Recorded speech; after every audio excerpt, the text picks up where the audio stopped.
નમસ્કાર, આપ જોઈ રહ્યા છો યુટીસી ન્યૂઝ।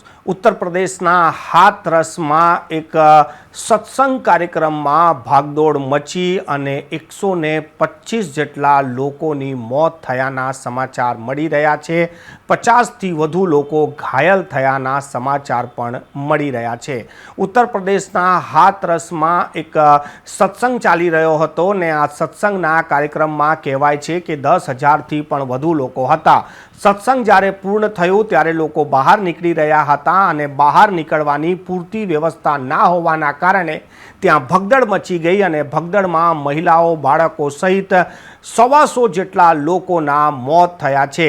હાથરસથી જે તસવીરો સામે આવી રહી છે તે ખૂબ જ વિચલિત કરી દે એવી તસવીર છે। આ તસવીરોને અમારે બ્લર કરવું પડ્યું છે કેમ કે આ તસવીર તમને વિચલિત કરી શકે છે। હોસ્પિટલની બહાર જે લાશોના ઢગલા દેખાઈ રહ્યા છે અને ઈજાગ્રસ્ત લોકો અને મૃતદેહોને લાવવા માટે જે રીતે વાહનોની વ્યવસ્થા કરવામાં આવી હતી, આ ખૂબ જ આ જે ઘટના છે તે ખૂબ જ હૃદયદાવક ઘટના છે।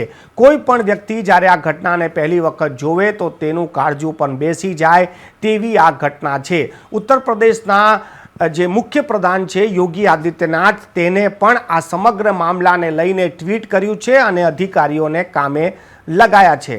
ત્યારે બીજી બાજુ વડાપ્રધાન નરેન્દ્ર મોદી સંસદમાં જ્યારે બોલી રહ્યા હતા તો સંસદમાં પણ નરેન્દ્ર મોદીએ આ જે ઘટના બની છે તેની નોંધ લીધી છે, મૃતકોને શ્રદ્ધાંજલિ આપી છે, ઘાયલો જલ્દી સ્વસ્થ થઈ જાય તેવી કામના કરી છે।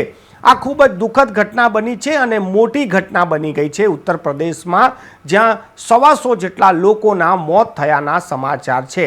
હવે વાત એ છે કે આવી જે ઘટનાઓ છે એ બની ગયા બાદ તંત્ર એક્શનમાં આવે છે, પરંતુ આવી ઘટનાઓ જ્યારે બનતી હોય, જ્યારે આ પ્રકારના આયોજન થતા હોય ત્યારે સુરક્ષાના પૂરતા ઇંતજામ કેમ કરવામાં આવતા નથી તેની પર પછી ચર્ચા થાય છે। જ્યારે આવી કોઈ ઘટના બની જાય તો લોકો ચિંતન કરવા બેસશે કે ત્યાં એક્ઝિટ ગેટ કેટલા હતા, એન્ટ્રી ગેટ કેટલા હતા, સીસીટીવી કેમ નહોતા, સુરક્ષાની પૂરતી વ્યવસ્થા કેમ નથી। આ બધી વસ્તુઓ તંત્રે પહેલાં જ જોઈ લેવી જોઈએ। હવે જ્યારે આટલી મોટી ઘટના બની ગઈ છે તો ખાનાપૂર્તિ માટે તપાસ પણ થશે, આરોપીઓ પણ પકડવામાં આવશે, પરંતુ સવાલ એ છે કે જે લોકો મરી ગયા છે તે ઘરે પાછા નહીં આવે।